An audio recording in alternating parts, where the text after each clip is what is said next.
Hi, I'm Jennifer Bilbrey, and this is On Our Minds, a podcast and vlog about psychotherapy in Austin, Texas.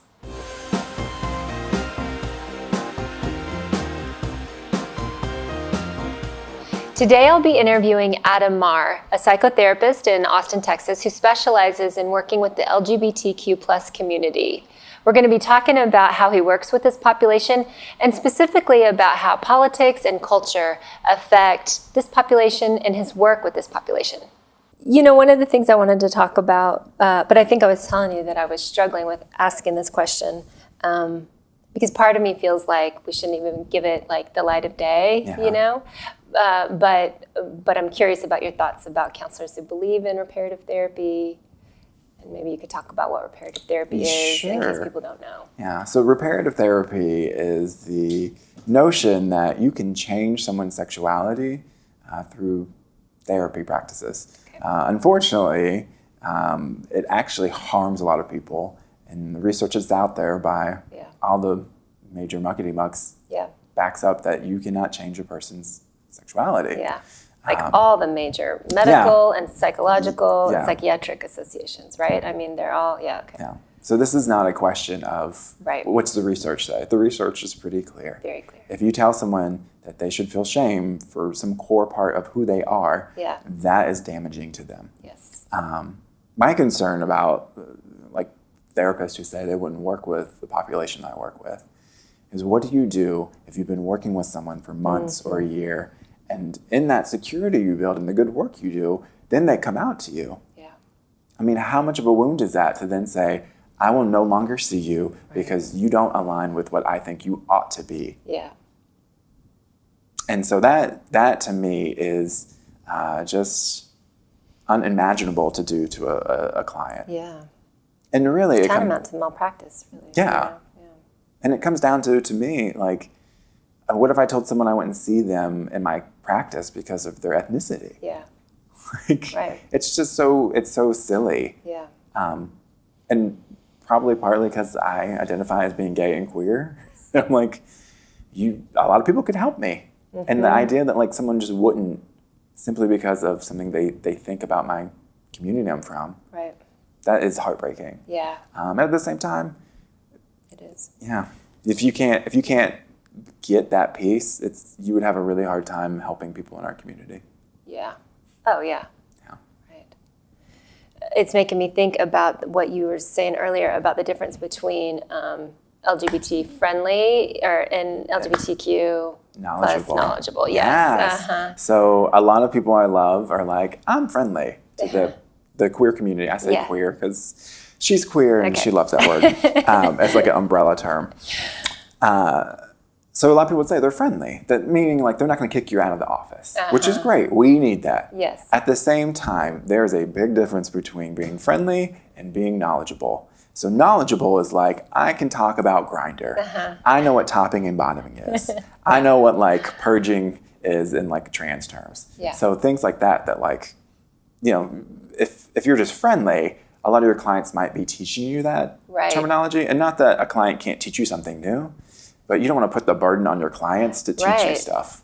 Yeah, to pay you to come in and I've had those experiences. Really? as a client. As a client. Where I'm like, okay, I am teaching you about my community. Yeah. So it's challenging.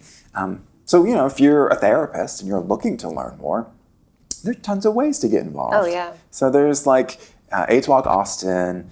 You can go to Out Youth and volunteer. You can go to trainings. Oh, well, that's what I was thinking about. Mm-hmm. Like in Austin, it feels like there are a lot of opportunities for trainings, Yeah. That's something that I am actually conjuring up. Yeah? Yeah, making like from LGBTQ knowledge, or friendly to knowledgeable. So like a talk or like, oh, that's exciting. So helping people like make that connection. Yeah. And in case people don't know, I'm thinking about one of the trainings I found the most useful was the Contemporary Relationships Conference, right? Yeah, that's Jeff Lutz. Yeah. He's great. Yeah, it was really helpful. Yeah, and it's challenging because I think when we think of LGBTQ plus friendly, it's really easy in that place to almost see folks as like, I don't want to say accessory, but like kind of see a still flat dimension of them, or like see them as like a one-dimensional thing. Okay. When you get to the depth of like knowledgeable, that's where you realize like, oh, this goes like far and wide. Right. Like my understanding of what it is to be trans has been way opened up by working with more and more trans people and going out and doing work with trans people in the community. Yeah. So it moved from like, oh, you just transitioned to male or female to there are a million ways to be trans plus, like everyone has their own path, and just honoring that. Yeah. So that experience is really great. That deeper knowledge helps you then see folks as like richer.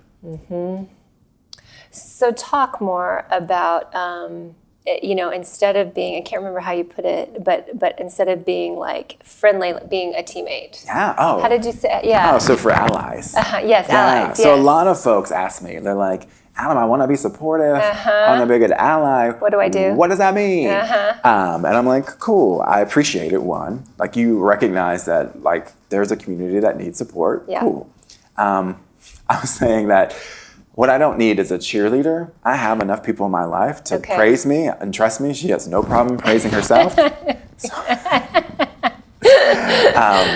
So I don't need a cheerleader. I need a teammate. I need someone willing to roll up their sleeves and do the work. Okay. So that what does that look like? That might mean if you're a therapist, making a needs-based slot for someone who is in our community and needs it. It could be that you go out and you donate some of your knowledge to an agency that supports our community. It could be that you donate some money to an agency in our community. So, finding a way to connect with people and really put your activism to work. Yeah. And it's tricky because we're in an age now where there's so much to be enraged by. I think people are kind of spread thin and don't know where to put all that emotional intensity they might have. Yes, I think you're right. And so I worked with people to go, hey, just take a moment, think about what's really important to you, where you think you can have the most impact and the most satisfying impact for yourself, and then direct your efforts to that. So if that is for advocating for women's rights, do it. We also have a lot of women in our community, so you're going to be helping our community. As long as you don't see those as mutually exclusive. And that's one of the challenging things about the queer community is it is so diverse. And I think oftentimes that gets missed in representation in the media. So there are a lot of ways that people are gay or lesbian, bisexual, transgender, queer. There's tons of ways. Right. And getting out of this notion that like you have to be fit, you have to be pretty, you have to be a certain ethnicity, you have to be white, right? To be like on the cover of the magazine. Yeah. That is something that is like a little turmoil within our own community right now. So how do we make space for people who have less power in their intersectionality, who are marginalized in other ways? So how do you see that going successfully? Like when places or people are getting that right, what are they doing? So I think part of it is that people who have the privilege of having a platform make space for people to come up and speak. Yeah, okay. Right? So I'm sitting here talking about it, but I also realize that like as a white person, I don't fully understand what it's like to be non-white in America. Yeah. And so I can get it as much as I get it. Yeah. But really the most power I have as an ally to people of color is to give them a space to talk. Yeah. Okay. To make sure that, if people try to interrupt what's going on there, that I can use some of my privilege to like stop that from happening. Yeah. Okay.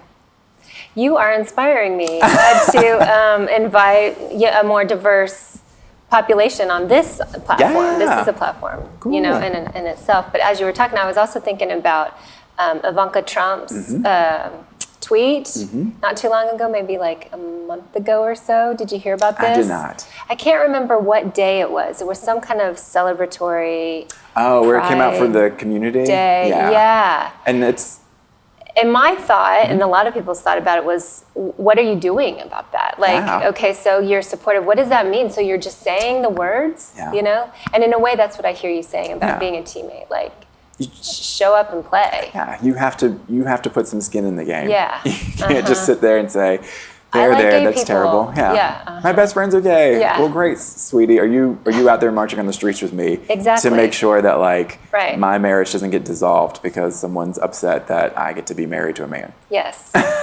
Yeah, and how much of your money are you giving? Yeah. How much of your time? Do what you got to do. Yeah. Yeah. It's tough. I think being an ally is one of the hardest things.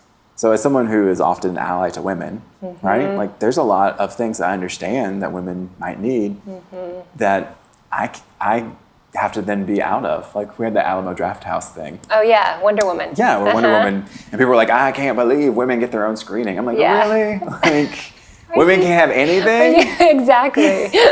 And in what way is that a threat to you? Yeah. A bunch of women going to like a Wonder Woman screening. Like, are you worried we're all going to come out of there naked with swords and kill you? Like, what is the threat? So I think it's the difficult thing for allyship to say you get to have spaces where it's just you. Yeah. And if I represent a piece that's other than that, I can step back. Yeah. That's really challenging. Yes, I can tolerate the discomfort of stepping back and letting you have that space. Yeah. Or I can be the container that holds the negative emotion that you might have about what's going on. Yeah.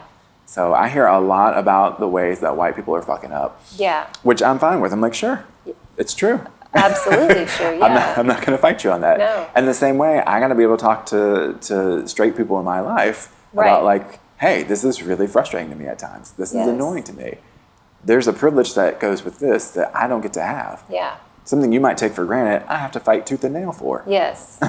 And what that entails is a capacity. I mean, what you're talking about is it's like a capacity to look at your own privilege and, you know. And not personalize it. Yeah. Like none of us started racism.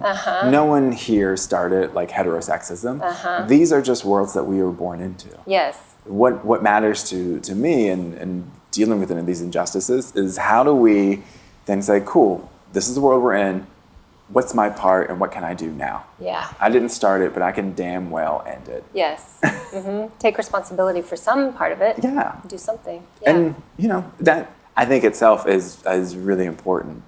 And what's challenging for a lot of folks in that position. Yeah, I was just going to ask, what do you think gets in people's way? Is that where you were going? Yeah, okay. Is that they don't...